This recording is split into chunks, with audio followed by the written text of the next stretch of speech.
Kalau Qingming dilakukan dalam semangat menghormati, mengingat kembali apa yang orang tua itu sudah lakukan untuk kita, ya tentunya itu sangat baik.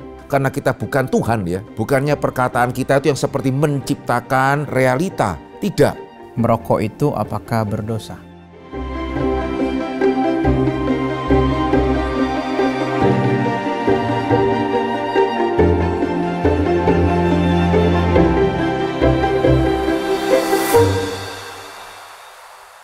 Selamat datang di Fokus Q&A, Fondasi Kekristenan untuk Semua. Program yang memfasilitasi iman kita dalam mencari pengertian menuju orang Kristen yang dewasa. Saya Kias sebagai host dan di sini hadir Pendeta Dr. Hendry Ongkowijoyo, dosen Perjanjian Baru dari STT Reform Injili Internasional yang akan meresponi pertanyaan-pertanyaan kita. Oke Pak Henry, kembali kita akan menjawab pertanyaan-pertanyaan dari pendengar. Baik. Kali ini kita ada pertanyaan tentang pergumulan sehari-hari dan juga etika. Saya mau bertanya terkait kuasa perkataan. Apakah benar jika kita mensugesti diri kita dengan perkataan-perkataan positif? Contohnya seperti aku anak raja, aku ahli waris kerajaan Allah, aku biji mata Tuhan, dan seterusnya. Apakah benar mengulang-ulang perkataan seperti ini, Pak? Karena dalam doa kita juga sering mengulang doa yang sama. Bagaimana jika perkataan seperti ini dianggap sebagai doa? Nah, kita perlu membedakan ya. Di satu sisi karena manusia diciptakan menurut gambar dan rupa Allah ya. Jadi apa yang kita katakan ya sekaligus juga apa yang kita lakukan ya, bahkan apa yang kita pikirkan sedikit banyak itu ada pengaruhnya, ada dampaknya. Ya baik bagi dunia ini ya maupun juga bagi diri kita secara pribadi. Ya, jadi seperti sederhananya kalau kita melihat pemazmur ya, kita menemukan ada mazmur di mana pemazmur mengatakan, "Hai, mengapa engkau tertekan, hai jiwaku," gitu ya. Bangunlah, percaya lagi kepada Tuhan.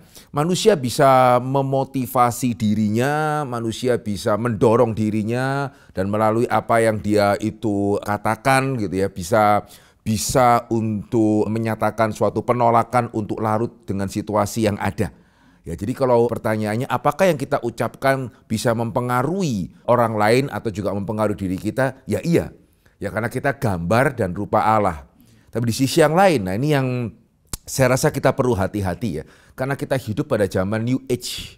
Ya, di mana mereka percaya bahwa ya segala sesuatu ini adalah Allah. Gitu ya, dekat-dekat mirip-mirip dengan seperti animisme seperti itu ya, sehingga tanpa sadar ya kalimat-kalimat seperti itu bisa keluar dari satu kesadaran bahwa seolah-olah saya ini bukan cuma gambar dan rupa Allah, saya Allah nih ya, sehingga sama seperti Allah berfirman dan kemudian jadi ya, demikian pula kalau saya berfirman maka seolah-olah itu akan secara otomatis menjadi kenyataan. Nah, hal seperti ini yang kita harus hindari ya. Jadi apa yang kita katakan, apa yang kita perbuat pastinya ada pengaruhnya. Tetapi karena kita bukan Tuhan ya, jadi bukannya perkataan kita itu yang seperti menciptakan realita. Tidak. Ya, jadi saya pernah membaca ya satu cerita gitu di mana anak-anak pemuda ya di Amerika ya, pada waktu mereka akan bertanding ya, kemudian ada seseorang yang sangat terbeban atas klub ini ya, sehingga kemudian dijanjikan kalau kalian menang ya masing-masing saya akan kasih hadiah itu sekian. Wah, itu mereka sangat termotivasi gitu ya, sehingga mereka sudah memikirkan seminggu sebelum pertandingan itu nanti kalau menang saya akan beli apa gitu ya, uang itu saya akan pakai apa. Mereka sangat meyakini dan sebelum mereka memasuki pertandingan ya mereka kemudian berhasil gitu ya dan kalah. Oke. Jadi ya penulis buku itu mengatakan bahwa ya itu tidak bisa menggantikan kerja keras, tidak bisa menggantikan latihan seminggu itu seperti apa. Ya karena perkataan, perasaan itu mempengaruhi tetapi tidak membentuk realita. Ya, ini yang perlu sekali untuk dibedakan itu, Vikaris Kias. Jadi praktek itu sendiri apakah bermasalah atau filsafat di baliknya atau tanda kutip iman di baliknya yang perlu kita perhatikan? Ya, sebetulnya lebih kepada terkait ya. Kalau kita mempunyai filsafat yang seperti itu, ya maka pada waktu kita mengucapkan, ya kita mengucapkan dengan persis seperti mirip-mirip dengan mantra, dengan harapan itu akan menjadi realita. Ya, tapi kalau kita mengucapkan itu dengan pemahaman yang benar gitu ya, maka seperti pemazmur, ya enggak, Tuhanku hidup, jangan menyerah. Tapi tidak akan, enggak, Tuhanku hidup, aku anak Allah. Dak, Tuhan hidup. Seperti seolah-olah itu akan membentuk suatu realita. Tidak, ini akan pengaruh juga ya apa yang kita yakini dengan bahkan termasuk juga bagaimana nanti cara kita mengucapkan. Jadi ada cara yang benarnya sesuai Alkitab ada ya? Iya, seperti tadi ya, tergantung dengan pemahaman kita. Jadi kita pada waktu mengatakan bukan untuk menciptakan realita, tapi mengingatkan. Jadi beda ya, antara mengingatkan diri sendiri dengan mensugesti diri sendiri. Ya, mengingatkan diri boleh nggak? Ya boleh kan, saya mau nyontek, nggak boleh loh ya. Kamu anak Tuhan. Ya dengan mensugesti diri, kamu bisa kok, kamu nggak nyontek juga, kamu pasti bisa kok. Ya berdoa kamu pasti bisa, tapi tidak belajar baik-baik. Ya, jadi beda ya antara mengingatkan diri dengan mensugesti diri, itu tidak sama gitu. Terkait kuasa perkataan, apakah benar apa yang kita katakan bisa berdampak secara supranatural karena ada semboyan perkataanmu adalah doa? Oke. Nah, di dalam hal doa ya, ini satu hal juga yang penting kita itu sadari. Ya, di satu sisi tidak benar juga ya, karena kita percaya Allah toh sudah tahu, maka saya berdoa tidak berdoa itu sepertinya tidak ada dampaknya. Tidak loh, doa itu matters gitu ya, doa itu penting ya, dan dalam satu pengertian doa itu akan membawa dampak ya, akan mengubah sesuatu dalam satu pengertian. Cuman, nah yang mengubah itu bukan kita ya, yang mengubah itu juga bukan kuasa doa kita, tetapi karena Tuhan mendengarkan doa kita. Ya, jadi bukan kuasa perkataan kita sendiri ya yang kemudian sepertinya mengharuskan Tuhan. Tidak, kalau Tuhan mendengarkan doa kita, ya Dia mendengarkan doa kita di dalam segala hikmatnya, di dalam segala kebijaksanaannya, di dalam segala kedaulatannya. Ya, jadi Tuhan bukan seperti satu mekanis ilahi yang kalau saya kasihkan koin maka Dia akan memproduksi sesuatu, gitu ya. Tidak ya. Jadi kalau Tuhan mendengarkan doa kita, yaitu di dalam hikmat bijaksananya. Ya, sehingga doa bukan seperti kita itu yang mengubah Tuhan atau memaksa Tuhan itu untuk berubah. Tidak ya. Ya, jadi sama seperti doa tidak mengubah realita ya. Doa juga tidak akan mengubah realita ilahi karena kuasa doa itu sendiri. Ya, jadi sebetulnya hati-hati dengan kalimat kuasa doa. Ya, karena kalau nggak hati-hati di zaman New Age ini sepertinya doa kita itulah yang berkuasa. Di Injil kita melihat Yesus bisa mengabulkan permintaan, Yesus bisa kemudian bahkan memberikan tanpa orang yang bersangkutan itu meminta, ya di dalam hikmat bijaksana dan di dalam kedaulatan Tuhan. Ya, sehingga terkait dengan hal ini si Vikaris Kias, kalau saya boleh juga mengingatkan ya, hati-hati, saya sangat khawatir dan bahkan kalau saya boleh mengatakan ini sangat-sangat tidak boleh dilakukan sebetulnya. Kita mendoakan seseorang dan kita kemudian memberanikan diri mengatakan bahwa Tuhan berkata kamu sembuh. Seolah-olah kalau saya berkata begitu, ya otomatis Tuhan akan mengatakan hal yang sama. Ya, itu adalah satu praktek yang sebetulnya saya tidak tahu ya harus memakai kata apa ya, karena sesungguhnya itu bukan sesuatu praktek yang bukan kesalahan yang sederhana loh. Ya, karena pada faktanya kemudian ketika yang bersangkutan tidak sembuh, kita juga nggak merasakan apa-apa. Maksudnya tidak merasa bersalah yang mengatakan ya, padahal itu kesalahan yang besar. Ya, jadi sekali lagi perkataan kita itu penting, doa apalagi kita berbicara kepada Tuhan itu penting, tetapi kuasanya bukan berada pada kita. Ya, kita tidak bisa merubah realita, apalagi kita mengubah realita supranatural begitu. Kalau dikatakan oke, kita nggak mengubah yang di luar kita, tapi mengubah kita bagaimana? Nah, itu pun juga sama, bukan karena kuasa doa kita maka kita itu otomatis berubah. Ya, Tuhan saya mau rajin, besok saya rajin. Nah begitu ya. Ya tapi Tuhan ampunilah saya malas, tolonglah saya supaya saya bisa rajin. Dan kita mulai belajar rajin. Dan Tuhan menolong kita, di sana Tuhan memampukan kita. Ya, jadi dalam pengertian itu amin sih. Ya, tapi tidak dalam pengertian begitu saya berdoa, saya rajin, besok otomatis saya bangun, saya tiba-tiba nggak malas belajar. Tidak. Tapi bagaimana dengan pertolongan Tuhan saya melawan kemalasan saya ya. Tidak karena doa saya otomatis mendadak menjadi rajin. Bagaimana pandangan teologi reform atau Alkitab tentang cengbeng atau sembahyang leluhur bagi orang Kristen Tionghoa? Ini apakah boleh? Karena ada beberapa orang Tionghoa yang sulit menerima Injil Tuhan dikarenakan terhalang oleh kepercayaan jika mereka menjadi Kristen, orang tuanya atau leluhurnya nanti tidak ada yang sembahyangkan. Baik, saya rasa jawaban yang paling baik itu ada di Kolose pasal 2 yang ke-8. Hati-hatilah supaya jangan ada yang menawan kamu dengan filsafatnya yang kosong dan palsu menurut ajaran turun-temurun dan roh-roh dunia, tetapi tidak menurut Kristus. Ya, jadi di sini penekanannya adalah hati-hatilah. Ya hati-hati itu berarti bukan semuanya ndak boleh ya.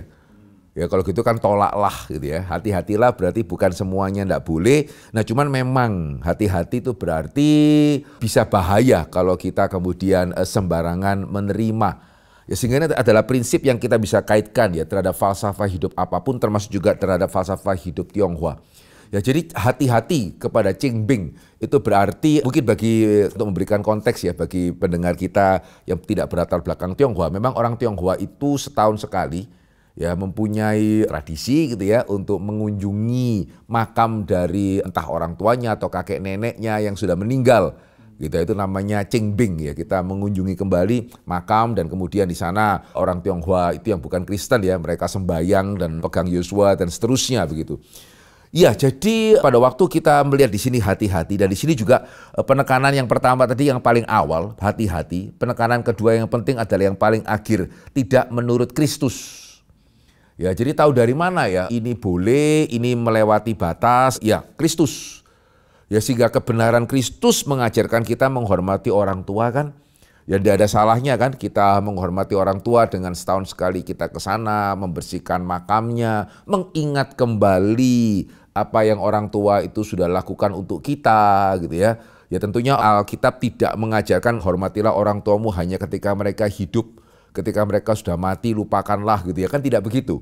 Ya, jadi kalau Qingming dilakukan dalam semangat seperti tadi ya, semangat menghormati, ya tentunya itu sangat baik. Ya, tapi ketika Qingming itu dilakukan dengan semangat menyembah ya, atau bahkan mendoakan, ya, itu sudah tidak tepat. Ya karena berkenaan dengan menyembah kita mengamini ya, kita menghormati orang tua, tetapi kita hanya menyembah Tuhan. Ya menghormati orang tua karena mereka melahirkan kita, menyembah Tuhan karena Tuhan yang mencipta kita dan orang tua kita. Ya sehingga kalau kita menyembah orang tua tentunya itu tidak. Demikian juga ya kalau kita mendoakan orang tua yang sudah meninggal, ya kalau kita kembali kepada firman, ya itu sebetulnya sudah terlambat ya. Ya jadi di dalam kebenaran firman Tuhan kita melihat kalau kita mau melayani orang tua ya ketika mereka hidup. Ya kalau kita mau membawa mereka kepada Kristus juga ketika mereka hidup. Karena Alkitab mengatakan seseorang itu mati sekali dan kemudian dihakimi. Ya sehingga berdasarkan itu mendoakan orang tua itu mendoakan apanya? Ya kalau orang tua kita sudah bersama-sama dengan Kristus, apanya lagi yang perlu didoakan? Tapi begitu ya, kalau saja seandainya tidak, doa kita juga tidak bisa merubah apa-apa loh. Ya jadi dalam pengertian itu kenapa orang Kristen memang tidak mendoakan orang tuanya atau kakek neneknya yang meninggal.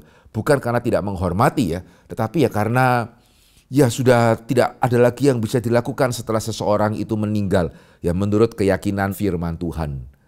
Nah cuman ya kalau saya boleh sedikit memperlebar, ya karena betul juga tadi dikatakan seringkali itu yang menghalangi ya untuk orang atau at least membuat dia ragu ya. Saya nggak bisa mendoakan suami saya mungkin.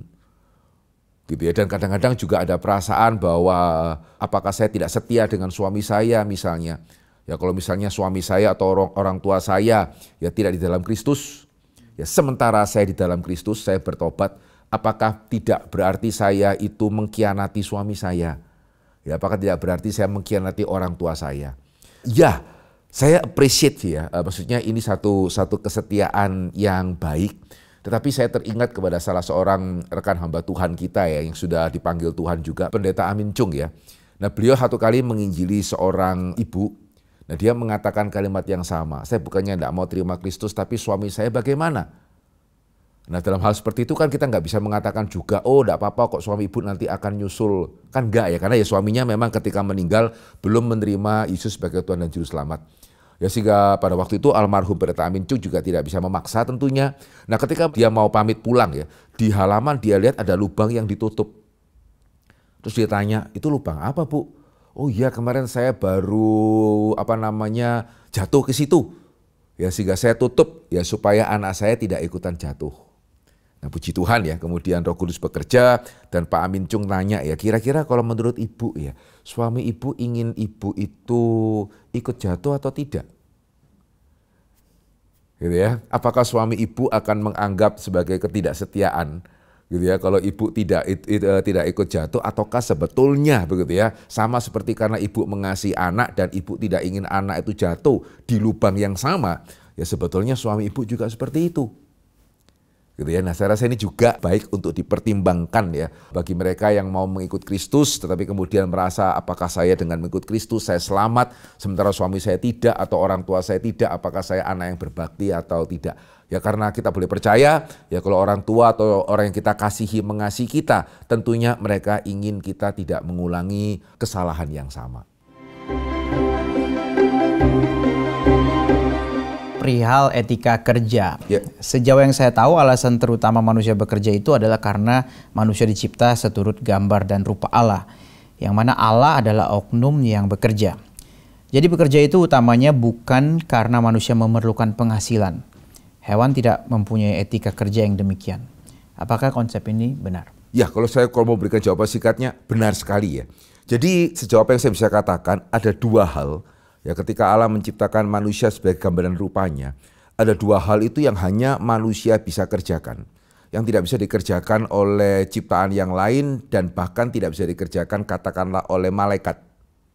Ya, dua hal itu adalah membentuk suatu institusi keluarga. Ya, bukan sekedar melanjutkan keturunan ya. Ya, membentuk suatu institusi keluarga ya. Dan yang kedua adalah bekerja dan bekerja sama ya untuk mengembangkan alam. Ya, jadi dalam dua hal ini kita melihat bahwa ya binatang secara instingtif gitu ya, mereka bisa memperpanjang keturunan dan juga mereka secara instingtif memperpanjang hidup dengan mencari makan. Ya, jadi binatang bisa mencari makan. Ya, tapi apakah mereka bisa mengembangkan alam gitu ya? Ya tidak. Ya, binatang bisa kemudian melanjutkan keturunan, tapi apakah mereka bisa membentuk keluarga? Ya tidak. Dan bahkan ya arguably ya malaikat juga tidak bisa mengerjakan kedua hal ini. Tidak bisa juga itu tidak menikah dan dinikahkan. Ya sekaligus juga ya meskipun sangat mungkin sih tentunya ya malaikat lebih pandai dari kita ya. Tetapi apakah mereka bisa menenun ya kemudian dari hasil alam membentuk suatu perusahaan sehingga bisa menghasilkan HP melalui perusahaan itu gitu ya. Saya nggak boleh bertaruh ya, tetapi saya yakin kok tidak. Ya, jadi dua hal ini ya merupakan benar-benar kelebihan manusia yang tidak ada di dalam semua ciptaan lain, even termasuk itu malaikat itu. Ya sehingga ini yang membedakan ya antara kita bekerja dengan binatang itu mencari makan. Ya meskipun hari ini yang kalau saya boleh mengatakan ya, Vikaris Kia, saya rasa ini pertanyaan yang baik ya. Bahkan orang Kristen ya tanpa sadar itu merendahkan aspek pekerjaan. Ya sehingga saya sering bertanya khususnya dalam pembinaan orang tua di sekolah-sekolah, kenapa Bapak Ibu menyekolahkan anak? Ya supaya bisa kerja. Gitu ya. Kenapa kok anak Bapak Ibu harus kerja? Supaya bisa makan. Ya jadi, gitu ya, kita hidup untuk makan atau kita makan untuk hidup. Nah ini gitu ya. Ini yang seringkali kemudian baru tersadar. Ya, oh iya juga ya. Ya sehingga harusnya beda ya, Vikaris Kias ya, kita menyekolahkan anak, kita bekerja, bukan sekedar supaya kita makan, karena kalau kita berhenti di sana terus bedanya apa? Ya kalau kita percaya memang Allah menciptakan dunia ini, dan dunia ini penuh dengan kekayaan, ya untuk kemudian dikembangkan oleh manusia, dan untuk itu Allah menciptakan manusia-manusia dengan bakat-bakat dan talenta yang berbeda, ya karena alam sendiri mempunyai kekayaan begitu banyak aspek. Ya maka ketika kita bekerja itu berarti ya saya menemukan apa yang menjadi bakat dan talenta saya mengembangkannya dan saya bekerja sama ya dengan orang lain yang mempunyai bakat dan talenta yang berbeda dengan saya ya sehingga bersama-sama betul-betul kita bisa mengembangkan alam ini. Ya bisa jadi yang orang lain bakatnya lebih ke dalam hal teknis, saya dalam hal manajerial misalnya, atau saya mungkin dalam hal relasi personal misalnya, tapi ya bersama-sama kita mengembangkan alam ini. Ya harusnya kita bekerja di dalam pengertian yang seperti itu. Ya kalau sekarang kita mendengar kata mengembangkan alam dan sebagainya, seperti sulit membayangkan gitu, karena sekarang ya orang kerja memang untuk dapat nama, dapat karir, dapat uang begitu ya. Bagaimana bisa mensense mengembangkannya itu di mana? Ya harusnya ya mengembangkannya itu sejak kita sekolah sih. Ya pada waktu kita sekolah kita belajar baik-baik. Ya di sana kita menemukan bahwa oh di bidang ini kok saya sepertinya bisa dan enjoy ya. Ya, jadi kalau misalnya ya benar-benar ini merupakan panggilan Tuhan bagi kita gitu ya, maka itu adalah sesuatu hal yang kita lebih ahli daripada yang lain. Dengan jumlah belajar jam yang sama ya, kita bisa lebih daripada yang lain. Yang kedua, kita sendiri juga menikmati. Gitu ya. Dan yang ketiga, itu akan bisa dihidupi. Ya, akan bisa dihidupi. Dan yang keempat, itu kalau dikerjakan akan mendatangkan hal yang baik bagi orang. Jadi hal bisa dihidupi itu termasuk. Ya, karena jikalau itu memang talenta daripada Tuhan dan saya kemudian memperlengkapi itu dengan baik, lah masa ya tidak ada orang yang mau menggunakan begitu. Gitu ya. Jadi termasuk, tetapi bukan satu-satunya. Ya, jadi sekali lagi apa yang saya lebih ahli, apa yang saya menikmati. Gitu ya. Dan apa yang dengan itu saya bisa mendapatkan penghidupan. Dan yang keempat, itu akan menjadi berkat bagi orang lain.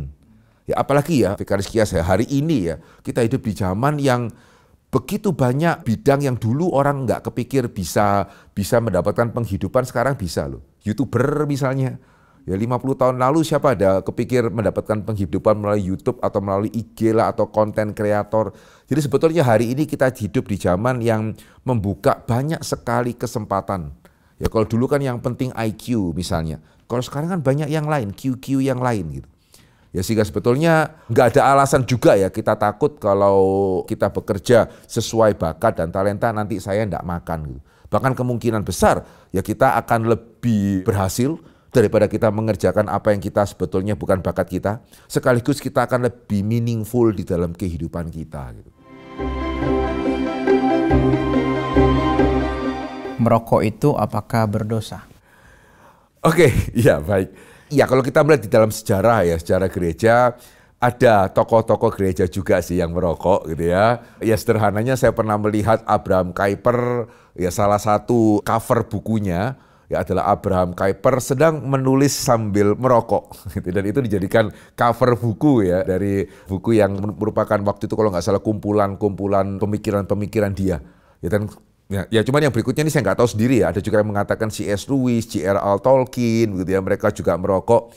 Nah kalau juga misalnya ada di antara saudara yang sempat lihat film Conclave. Nah, oke, iya.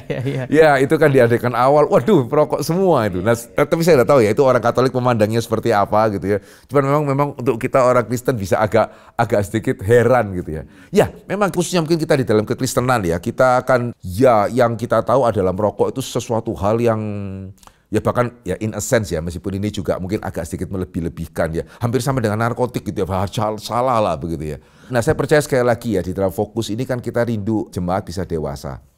Yang dewasa tentunya kita bisa memilah-milah.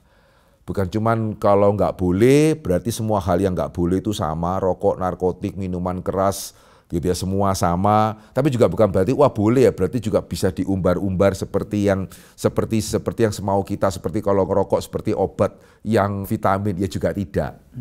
Gitu ya. Jadi kalau saya boleh mengatakan ya untuk rokok ini tidak bisa jadi tidak seperti yang mungkin seberdosa seperti yang hari ini itu dicitrakan gitu ya. Tapi di sisi yang lain, nah yang ini sekali lagi kedewasaan ya. Kita perlu menyadari faktanya, realitanya merokok itu berpeluang besar sekali untuk kecanduan. Ya saya rasa itu nggak bisa dibantah. Iya. Dan yang kedua juga sudah terlalu banyak ya bukti-bukti juga rokok itu bisa membahayakan tubuh. Ya sehingga saya harap benar-benar ini menjadi pertimbangan kita ya. Mengapa kita mesti membawa diri ke dalam pencobaan? Gitu ya, sejauh mana kita yakin, oh enggak Pok, saya pasti bisa menguasai diri gitu ya. Saya rokok itu misalnya sebulan sekali, setahun sekali gitu ya. Yakin? Gitu ya, andai kata pun yakin, kenapa kok mesti dilakukan juga? Ya sementara bahkan orang Kristen, tidak Kristen pun mengaku itu bahayanya sangat besar. Gitu ya, bahayanya sehingga saya pribadi meskipun sekali lagi ya tidak menganggap atau tidak melihat rokok itu sedemonik gitu ya, seperti yang mungkin selama ini dikesankan. Tapi jelas saya pribadi ya tentunya sangat-sangat tidak menganjurkan untuk itu sih. Gitu ya, khususnya kalau kita pernah memperhatikan ya, pernah ada juga sampai difilmkan gitu, ada perusahaan rokok yang menambahkan zat-zat yang akan membuat kita lebih kecanduan. Saya tidak mengatakan semua perusahaan rokok seperti ada filmnya ya, The Insider gitu ya, dan saudara bisa googling lebih lanjut tokohnya di sana, itu ya itu based on true story sih gitu ya, meskipun kalau film fiksi tentunya nggak semuanya itu true gitu ya, ya sehingga ya saya nggak melihat loh poin untuk ya karena ingin gagah, karena ingin diterima teman, kemudian merokok, apalagi ya, wah saya merokok untuk meredakan ketegangan Pak, ya sudah pasti kecanduan lah itulah, gitu ya, itu sudah pasti kecanduan lah. Ya sehingga pertimbangan itu baik-baik dan saya sangat tidak menganjurkan. Gitu. Saya ingat cerita dari R.C. Sproul, Pak. Oke. Dia kan meninggal tahun 2017. Oh, oke. Keadaannya kan pernapasan ya masalahnya. Dia pernah ditanya, apa yang kamu sesalkan dalam hidup ini? Yang dia paling sesalkan adalah selama 40 tahun dia ngerokok. Oke. Terus ditanya, kenapa kamu ngerokok? Dia bilang, gimana nggak ngerokok? Dulu waktu dia masih muda, tiap kali dia ikut Westminster Conference, waktu lagi break, semua profesornya, Van Til dan lain-lainnya, semua ngerokok waktu lagi break katanya gitu. Jadi kayak udah ya udah ada ininya lah apa? Enggak. Ada pemicunya ya. Iya, apa dia melihat itu dulu normal, tapi terakhir dia sesali. Ya. Gitu. Sepertinya mungkin dulu tidak banyak orang menyadari juga dampak kecanduannya. Ya kita bersyukur hari ini banyak loh, maksudnya riset-riset yang menunjukkan bahwa kecanduan dan juga bahkan sulit ya menemukan produk kedua yang di produknya itu sendiri diharuskan memasang gambar-gambar orang yang sakit. Iya. Dan ternyata orang masih rokok kan. Iya. Dari sini harusnya kita orang Kristen paham ya bahwa bahayanya itu besar. Itu kenapa sekali lagi kalau saya boleh mengulangi, saudara, saya sangat tidak menganjurkan. Gitu ya, itu bagi saya membawa diri ke dalam pencobaan di dalam kadar yang cukup berat gitu, besar gitu. Ya, dan biasanya itu pintu masuk untuk ke yang lebih berat lagi. Iya. Narkotika dan sebagainya. Gitu ya. Jadi sehingga di sini kita melihat ya bukan sekedar boleh atau tidak boleh. Ya, pertimbangannya apa? Gitu ya. Ini yang kita juga mesti, saya ingin juga membiasakan jemaat kita itu, sehingga saya nggak ingin dari situ, berarti menurut Pak Hendri boleh ya. Wah ini fokus gagal ini gitu ya. Ya berarti saya harap dari semua apa yang kita sudah jelaskan, saudara mesti membuat pertimbangan di hadapan Tuhan itu bagaimana gitu. Baik Pak, sampai di sini hari ini terima kasih untuk setiap jawaban yang diberikan. Sama-sama. Kita bersyukur pertanyaan-pertanyaan sudah boleh dijawab, tapi kalau saudara masih mempunyai pertanyaan yang lain, silakan mengirimkan pertanyaan Anda melalui WhatsApp atau komen di YouTube. Link kelas fokus dari episode 1 sampai 22 yang membahas dari penciptaan sampai eskatologi bisa didapatkan di dalam kolom deskripsi. Jika saudara mendapat berkat dari program ini, silakan share kepada yang lain. Mari kita bersama bertumbuh menjadi orang Kristen yang dewasa. Tuhan memberkati.